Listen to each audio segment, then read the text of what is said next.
আশায় দুটি প্রাণে রং ছড়াবো স্বপ্ন গানে, রঙের ছোঁয়ায় হারিয়ে যাব শুধু দুজনে। হানিফ সংকেতের জনপ্রিয় অনুষ্ঠান ইত্যাদির গান মানেই ব্যতিক্রম কিছু।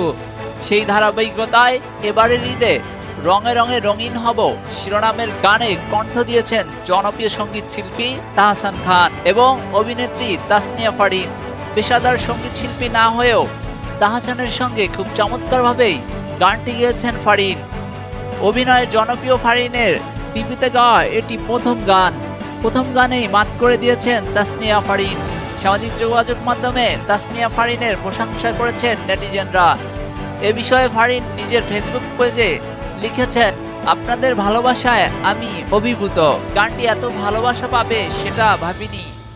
অনেক রিলস ভিডিওর পাশাপাশি যেখানে যাচ্ছি অনেক প্রশংসা পাচ্ছি, অনেক কৃতজ্ঞতা। রঙে রঙে রঙিন হব শিরোনামের তাহসান ফারিনের গাওয়া এই গানটির কথা লিখেছেন কবির বকুল এবং সুর ও সঙ্গীতায়োজন করেছেন ইমরান মাহমুদুল।